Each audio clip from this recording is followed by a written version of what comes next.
नमस्कार दोस्तों, मैं महेंद्र सिंह मेघुनसी उत्थान कोचिंग क्लासेज के यूट्यूब चैनल पर आप सभी का हार्दिक अभिनंदन करता हूं। और आज मैं आप लोगों के लिए एक नया टॉपिक लेके आया हूं। उस टॉपिक का नाम है पाचन तंत्र। सबसे पहले ये देखते हैं कि पाचन क्या होता है। पाचन का मतलब होता है कि भोजन के जटिल अणुओं को सरल अणुओं में बदलना। क्यों? क्योंकि इसकी आवश्यकता क्यों बढ़ती है? क्योंकि आप सभी को पता है कि हमें कार्य करने के लिए किसकी आवश्यकता होती है? ऊर्जा की आवश्यकता होती है। और यह ऊर्जा में कहां से मिलती है? यह ऊर्जा में मिलती है कार्बोहाइड्रेट से, प्रोटीन से, विटामिन से। इन सभी चीजों से हमें क्या मिलती है? ऊर्जा मिलती है। तो अपन क्या देख रहे थे? पाचन के बारे में देखते हैं। और उसके बाद में पाचन के बाद में एक शब्द और आया तंत्र। मतलब कि तंत्र क्या होता है? कि पाचन की क्रिया में सहयोग करने वाले शरीर के सभी अंगों को अपन क्या कहेंगे? तंत्र कहेंगे। उसके अंदर है ना, वो पूरी की पूरी पाचन तंत्र कहलाता है। ठीक है। अब पाचन तंत्र की प्रक्रिया मतलब प्रारंभ कहां से होती है? पाचन की जो मुख्य क्रिया प्रारंभ होती है वो होती है मुख से। ठीक है। और यह समाप्त कहां होती है? यह समाप्त होती है गुद्दा द्वार पर। ठीक है। अब इसके बारे में अपन देखते हैं कि यह पूरी की पूरी पाचन की प्रक्रिया संपन्न कहां होती है। तो मुख्य गुहा से लेकर गुद्दा द्वार तक जितने भी अंग आते हैं, इन सारे अंगों को अपन क्या कहते हैं? आहार नाल। ठीक है। मतलब कि मैं यह कह सकता हूं कि पाचन की क्रिया मतलब संपूर्ण पाचन की क्रिया समाप्त कहां पे होगी? आहार नाल में। मतलब कि अपन यह कह सकते हैं कि जो आहार नाल होती है वो क्या होती है? दो भागों से मिलकर बनी होती है। कितने भागों से मिलकर बनी होती है? दो भागों से। मैंने यहां पे लिखा आहार नाल। ठीक है। और ये कितने भागों से मिलकर बनी हुई है? दो भागों से। एक तरफ तो अपन उन चीजों के नाम लिखेंगे जो पाचन में प्रमुख अंग है, जैसे मैंने लिखा मुख्य गुहा। उसके बाद में सेकंड चीज आती है ग्रसनी। ठीक है। थर्ड चीज आती है अपना आमाशय। फोर्थ चीज आती है अपनी छोटी आंत। फिर आती है बड़ी आंत। और अंत में आता है अपना, इसको अपन कह सकते हैं अपन मलद्वार। ये तो क्या हुआ? प्रमुख अंग है। और कुछ पाचक ग्रंथियां भी होती है जो क्या करती है? पाचन में सहयोग करती है। जैसे एग्जाम्पल के लिए लार ग्रंथि। ठीक है। एग्जाम्पल के लिए अपन ने क्या देखा? लार ग्रंथि देखी थी। उसके बाद में देखा अपन ने जठर ग्रंथि। उसके बाद में अपन ने देखा यकृत। उसके बाद में कुछ हार्मोन्स ऐसे होते हैं जो छोटी आंत से निकलते हैं। इन सब के बारे में अपन विस्तार से वर्णन करेंगे। अपन आहार नाल की अपन बात कर रहे थे। आहार नाल के बारे में मैंने क्या बताया कि ये क्या होती है? मुख्य गुहा से लेकर मलद्वार पर समाप्त हो जाती है। संपूर्ण आहार नाल की लंबाई होती है 32 फीट। मतलब कि आहार नाल की लंबाई कितनी होती है? 32 फीट। अब अपन इसके बारे में विस्तार से देखते हैं। सबसे पहले आता है मुख्य गुहा का निर्माण किससे होता है? मुख्य गुहा में मुख्यतः 3 प्रकार के अंग पाए जाते हैं। कौन कौन से? एक तो मुख्य गुहा में क्या होंगे? दांत होंगे। उसके अलावा क्या होगी? जीभ होगी। उसके अलावा क्या होगा? यौला होगा। और एक चीज होती है लार ग्रंथियां। देखना, अब इसका मैं थोड़ा सा आप सभी को वर्णन कर देता हूं। सभी को पता है, मैं दांतों की बात करूं, एक मानव शरीर के अंदर कितने दांत पाए जाते हैं? दांतों की संख्या होती है 32। ये मतलब कि दांतों की कुल संख्या कितनी होगी? 32। और ये 32 ही दांत कितने प्रकार के होते हैं? 32 दांत होते हैं 4 प्रकार के। कितने प्रकार के? 4 प्रकार के, जिनके मैं एक बार नाम आप लोगों को रिपीट कर देता हूं। उनके नाम है अपने इंसाइजर, कैनाइन, प्रीमोलर और मोलर। अगर मैं हिंदी में बात करूं, इंसाइजर को अपन हिंदी में कहते हैं कृतक। इसको अपन कैनाइन को कहते हैं रदनक। प्रीमोलर को कहते हैं अपन अग्रचर्वणक। और मोलर को कहते हैं अपन चर्वणक। अब देखना, इन दांतों का कार्य अपन शॉर्ट में देखेंगे। कृतक का मतलब कैसे याद रखना? कैसे क्या होता है? काटना। इन कृतक दांतों का कार्य क्या होगा? ये किसी भी चीज को काटने के काम में आते हैं। ठीक है। रदनक का मतलब क्या होगा? रगड़ना। रगड़ने का मतलब चीरना या फाड़ना। याद रखना, जो रदनक दांत होते हैं ना, ये मांसाहारी जीवों में सबसे ज्यादा विकसित होते हैं। क्यों? क्योंकि उनको किसी भी चीज को फाड़ने में ज्यादा मतलब फोर्स लगाना पड़ता है, बल लगाना पड़ता है। इस वजह से जो रदनक दांत होते हैं, इनका कार्य क्या होगा? फाड़ने का होगा। उसके बाद में आता है अपना प्रीमोलर और मोलर। इन दोनों दांतों का कार्य होता है चबाने का। ठीक है। उसके बाद में अपन ने देखी जीभ। इस जीभ का टॉपिक अपन अलग से लेंगे, इसके बारे में विस्तार से पढ़ेंगे। अब अगली चीज आती है यौला। यौला क्या होगा? आप सभी देखना, आपके मुंह के अंदर कभी कांच के सामने खड़े हो ना, मुंह के अंदर देखोगे एक छोटी सी इतनी सी कोई मतलब मांसपेशी जैसी संरचना दिखाई देती है, उस संरचना को कहते हैं यवला। इसका कार्य क्या होता है? इसका कार्य होता है कि जब भी अपन भोजन ग्रहण करते हैं, दांतों का कार्य होता है उसे भोजन को मतलब कूटना, पीसना, बारीक करना, ठीक है। और इस यवला का कार्य क्या होता है? उस भोजन को अंदर की तरफ धकेलना। यह कार्य किसका होगा? यवला का होगा, ठीक है। उसके बाद में अपन ने क्या देखा? लार ग्रंथियां। ध्यान रखना, मुख के अंदर 3 प्रकार की लार ग्रंथियां पाई जाती है। कितने प्रकार की ग्रंथियां पाई जाती है? 3 प्रकार की लार ग्रंथियां पाई जाती है। उन तीनों प्रकार की लार ग्रंथियों के नाम मैं आप लोगों को बता देता हूं। पहली आती है पेरोटिड, ठीक है। उसके बाद में होती है लिंगुअल और उसके बाद में होती है सबलिंगुअल। मैंने क्या कहा कि मुख की बात की थी, मैंने मुख गुहा की। मुख गुहा के अंदर दांत कितने प्रकार के होते हैं? 4 प्रकार के। कौन कौन से? इंसाइजर, कैनाइन, प्रीमोलर और मोलर। उसके बाद में आई थी यवला। यवला के बारे में मैंने बताई दी थी, ये छोटी मांसपेशी जैसी संरचना होती है। इसका मुख्य कार्य क्या होता है? भोजन को शरीर के अंदर धकेलना। फिर अब मैंने बात की थी लार ग्रंथियों की। लार ग्रंथियां कितनी जोड़ी होती है? 3 जोड़ी होती है। कौन कौन सी?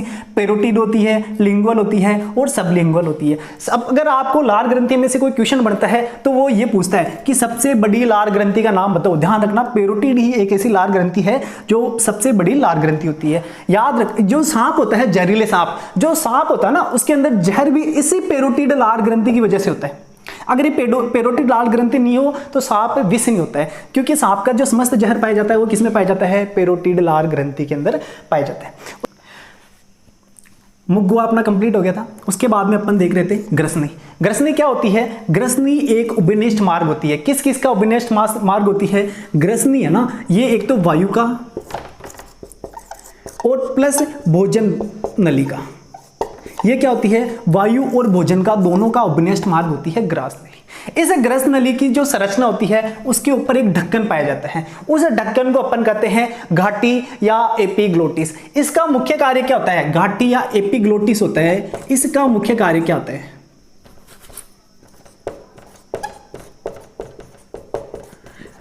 इस घाटी या एपिग्लोटिस का मुख्य कार्य होता है कि जब अपन भोजन को निगलते हैं, अंदर की तरफ लेते हैं, तो ये एपिग्लोटिस क्या करता है? ये सरक कर किसके ऊपर आ जाता है? ये सरक कर आ जाता है अपनी श्वास नली के ऊपर।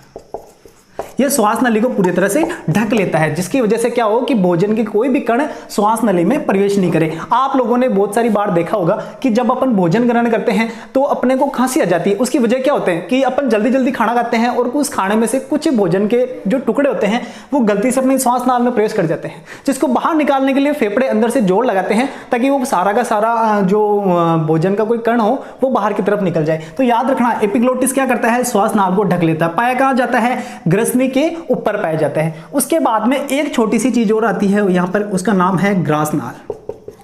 इस ग्रास नाल को कहते हैं अपन फूड पाइप। क्या कहते हैं? फूड पाइप कहते हैं। इस फूड पाइप का मतलब सिंपल सी भाषा में कहूं, ये जो फूड पाइप है ना, यहां पर किसी भी प्रकार का कोई पाचन नहीं होता। इसका कार्य होता है कि भोजन को मुख्य गुहा से आमाशय तक पहुंचाना। और किस माध्यम से पहुंचाता है? यहां से भोजन कर्मा कुंचन गति द्वारा सीधा सीधा कहां पहुंचता है? आमाशय तक पहुंचता है।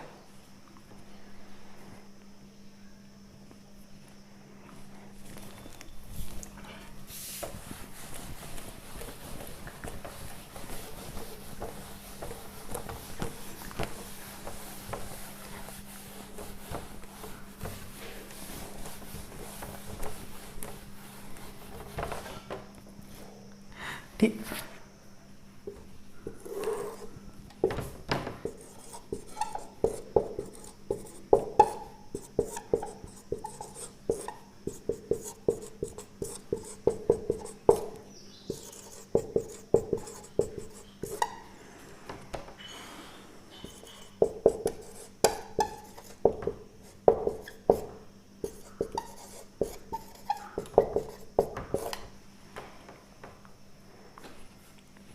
देखना, अपन क्या देख रहे थे? अपन ने ग्रास नाल तक देख लिया था। ग्रास नाल में क्या देखा कि ग्रास नाल का मेन कार्य क्या होता है? भोजन को कहां पहुंचाना होता है? आमाशय तक पहुंचाने का होता है।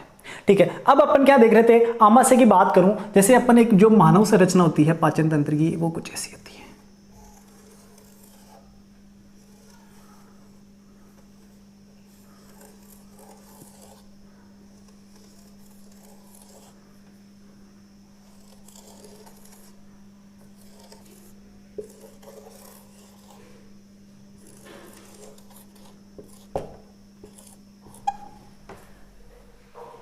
ठीक है, अपन ने क्या देखा, ये क्या थी, अपनी फूड पाइप थी। इसमें से क्या होता है, भोजन कर्मा कुंचन गति द्वारा कहाँ आता है, आमाशय में आता है। याद रखना, जो आमाशय होता है, ये वाला आमाशय, इस आमाशय का आकार होता है जे आकार का, और इस जे आकार के आमाशय में भोजन कम से कम 4 घंटे तक यहाँ पर रुकता है, और 4 घंटे तक यहाँ पर भोजन का पाचन होता है। आमाशय को 3 भागों में विभाजित किया गया है। कौन सा भाग, इसका ये वाला भाग कहलाता है कार्डियक, ये वाला भाग कहलाता है फंडिस, और ये वाला भाग कहलाता है, इसका ये जो लास्ट वाला भाग है, ये वाला कहलाता है पाइलोरिक।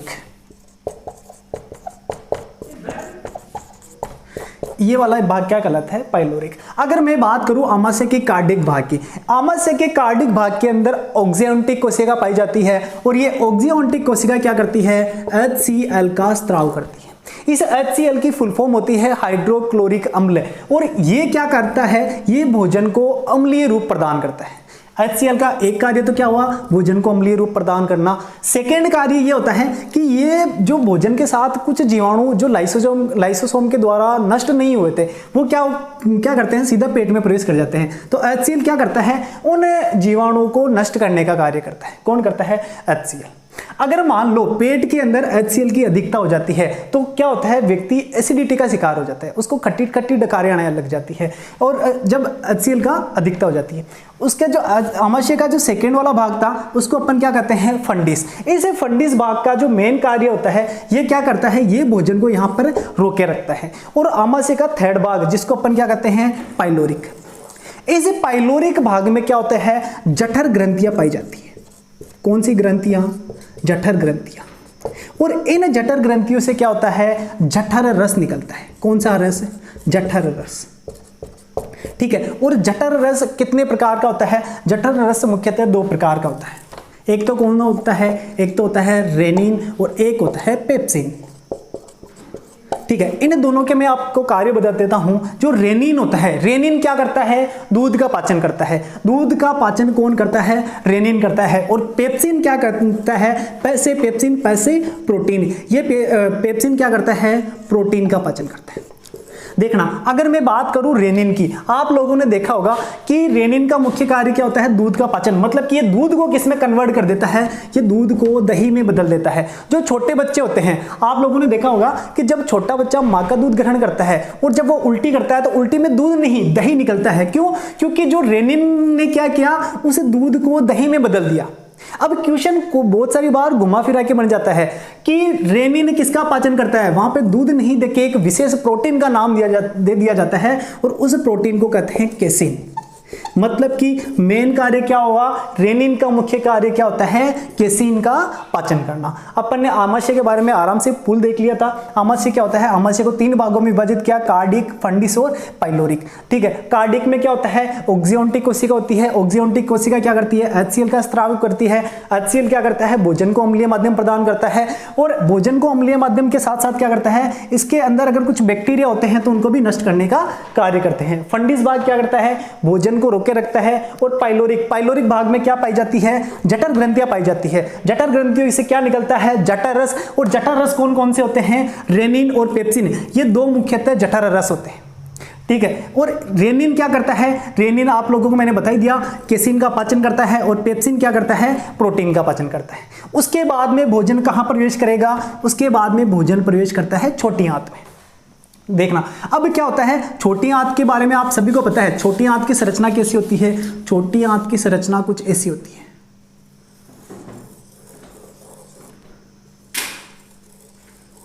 ठीक है, छोटी आंत की संरचना कैसी होती है, छोटी आंत की संरचना कुछ ऐसी होती है। लेकिन ये जो छोटी आंत होती है, ये बड़ी आलसी किस्म की होती है। क्यों, क्योंकि ये सीधा सीधा बोलती है कि मैं अम्लीय भोजन को ग्रहण नहीं करूंगी। क्यों, क्योंकि आप लोगों को पता है कि आमाशय के अंदर, भोजन के अंदर क्या था, HCl। अगर ये HCl डायरेक्ट छोटी आंत में आ जाएंगे तो क्या होगा कि छोटी आंत के अंदर छाले हो जाएंगे, जिसको अपन कहते हैं अल्सर। यानी पेट के छाले किससे होते हैं, HCl अगर छोटी आंत में प्रवेश कर जाता है तो पेट के छाले होते हैं। इस वजह से ये छोटी आंत क्या करती है, कहती है कि मैं डायरेक्ट भोजन को सीधा ग्रहण नहीं करूंगी। अगर आप मुझे भोजन क्षारीय माध्यम में दो, किस माध्यम में, क्षारीय माध्यम में दो तो मैं भोजन ग्रहण करने को तैयार हूं, वरना ग्रहण नहीं करूंगी। इसी वजह से इस छोटी आंत से दो प्रकार के हार्मोन्स निकलते हैं। छोटी आंत से क्या होता है, दो प्रकार के हार्मोन्स निकलते हैं। उन दो प्रकार के हार्मोन्स का नाम क्या होता है, एक होता है सेक्रेटिन, एक तो कौन सा होता है, एक होता है सेक्रेटिन और एक होता है कौन सा था, कोलेस्टोकाइनिन। अब ये जो जब छोटी आंत के अंदर से सेक्रेटिन निकलेगा, ये सेक्रेटिन क्या करता है, आप लोगों ने नाम सुना होगा आमाशय को। ये सेक्रेटिन क्या करता है, आमाशय को उत्तेजित करता है और आमाशय को क्या कहता है कि आप हमें एंजाइम दो। और एक कौन सा निकलता है, कोलेस्टोकाइनिन। ये कोलेस्टोकाइनिन क्या करता है, ये सीधा यकृत को आदेश देता है कि आप हमें पित्त रस दो। पित्त के रस के अंदर क्या होता है, पित्त रस का एक मुख्य कार्य होता है कि ये भोजन को, कौन से, अम्लीय भोजन को किसमें, क्षारीय भोजन में कन्वर्ट कर देता है। कौन करता है, कौन करता है, पित्तरस करता है।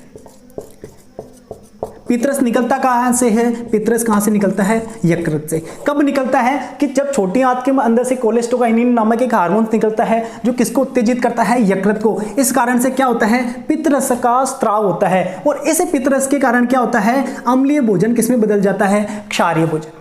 अब सेकंड चीज क्या होता है, क्या बताई थी मैंने कि छोटी आंत के अंदर से एक हार्मोन कौन सा निकला था, सेक्रेटिन। ये सेक्रेटिन क्या करता है, आमाशय को, किसको उत्तेजित करता है, आमाशय को उत्तेजित करता है। ये किसको उत्तेजित करता है, आमाशय। और आमाशय को, है ना, आप लोगों ने नाम सुना होगा आमाशय को, जिसको अपन कहते हैं पेनक्रियास। आमाशय के अंदर क्या पाए जाते हैं, आमाशय के अंदर पूर्ण पाचक एंजाइम पाए जाते हैं। कौन से एंजाइम पाए जाते हैं, पूर्ण पाचक एंजाइम पाए जाते हैं। ठीक है, उन पूर्ण पाचक एंजाइम के नाम, आमाशय के अंदर क्या पाए जाते हैं, पूर्ण पाचक एंजाइम पाए जाते हैं। ठीक है, और ये पूर्ण पाचक एंजाइम कौन कौन से होते हैं, इनकी एक शॉर्ट फॉर्म है जिसको अपन कहते हैं LA और T। ठीक है, पूर्ण पाचक एंजाइम कौन कौन से होंगे, L का मतलब क्या होता है, L का मतलब होता है लाइपेज।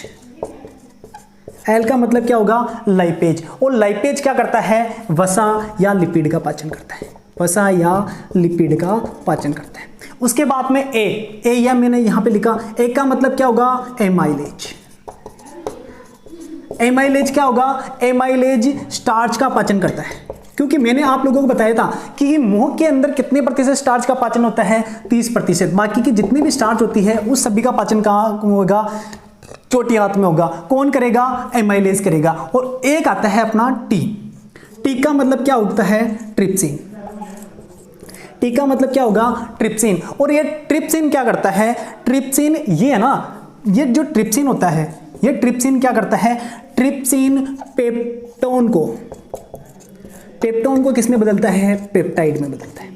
ध्यान रखना, ये सबसे मेन है। क्योंकि है ना, अपन ने क्या बताया था, मैंने जब आप लोगों को आमाशय पढ़ाया था तो आमाशय के अंदर मैंने बताया था, आमाशय के अंदर क्या होता है, आमाशय के अंदर प्रोटीन का पाचन होता है और प्रोटीन को किसमें बदल दिया जाता है, पेप्टोन में। और ट्रिप्सिन क्या करता है, पेप्टोन को पेप्टाइड में बदलता है। अपन क्या पढ़ रहे थे, छोटी आंत पढ़ रहे थे। छोटी आंत के अंदर से कौन से दो हार्मोन्स निकलते हैं, सेक्रेटिन और एक काइमोट्रिप्सिन। सेक्रेटिन क्या करता है, आमाशय को उत्तेजित करता है। काइमोट्रिप्सिन क्या करता है, यकृत को उत्तेजित करता है। उसके बाद में अपन ने क्या देखा कि यकृत से क्या निकलता है, यकृत से पित्तरस निकलता है जो क्या करता है, भोजन को क्षारीय माध्यम प्रदान करता है।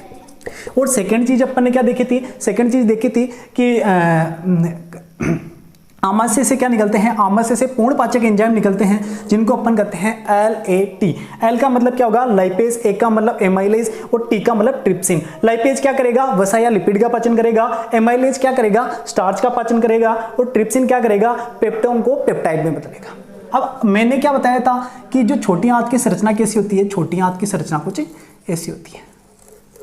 ठीक है, तो इस छोटी आंत की संरचना ऐसी होती है। छोटी आंत को अपन कितने भागों में बांट सकते हैं, 3 भागों में। छोटी आंत का ये वाला भाग ये वाला भाग कहलाता है ड्यूडेनम, ये वाला भाग कहलाता है जेजुनम और ये वाला जो भाग होता है इसको कहते हैं अपन इलियम। कौन सा कहते हैं, इलियम। ये वाला भाग सबसे ज्यादा इंपॉर्टेंट है। ये जो इलियम भाग होता है, इस इलियम भाग के अंदर से एक एंजाइम निकलता है और उस एंजाइम को अपन क्या कहते हैं, इरिप्सिन। कौन सा एंजाइम कहते हैं, इरिप्सिन। ये इरिप्सिन क्या करता है, ये पेप्टाइड को किस में बदलता है, ये पेप्टाइड को एमिनो एसिड में बदलता है। जिससे क्या होता है, जब प्रोटीन का अंतिम रूप एमिनो एसिड होता है, मतलब कि एरिप्सिन ने क्या किया, पेप्टाइड को एमिनो एसिड में कन्वर्ट कर दिया, यहां पर प्रोटीन का पाचन पूर्ण कंप्लीट हो जाता है। एक जो सबसे रोचक बात है, इस इलियम के अंदर क्या होता है, छोटे छोटे अंगुलीनुमा प्रवर्ध पाए जाते हैं, जिनकी वजह से इसका मुख्य कार्य क्या होता है, इसके मुख्य कार्य दो होते हैं। इलियम का मुख्य कार्य एक तो क्या होता है, भोजन का पाचन और प्लस अवशोषण।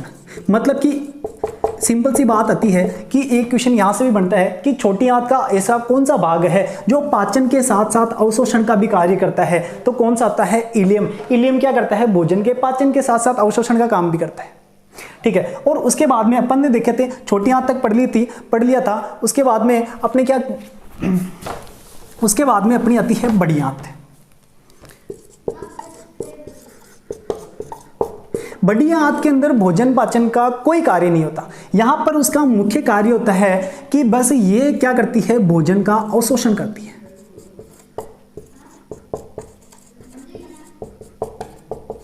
इसका मुख्य कार्य क्या होता है, अवशोषण का कार्य होता है। क्यों? क्योंकि अपन ने पहले देखा था कि जो स्टार्च था, प्रोटीन थी, और उसके बाद में स्टार्च था, प्रोटीन थी, लिपिड था, इन सभी का पाचन हो चुका था। अब भोजन के अंदर क्या बचेगा, पानी। तो मतलब कि बड़ी आंत का मुख्य कार्य क्या होगा, अवशोषण का। और जो भोजन के अंदर से पानी का अवशोषण करने का कार्य कौन करती है, बड़ी आंत करती है ना। जब बड़ी आंत में से पानी का अवशोषण हो जाता है तो उसके अंदर भोजन का जो रूप होता है वो कहलाता है काइल।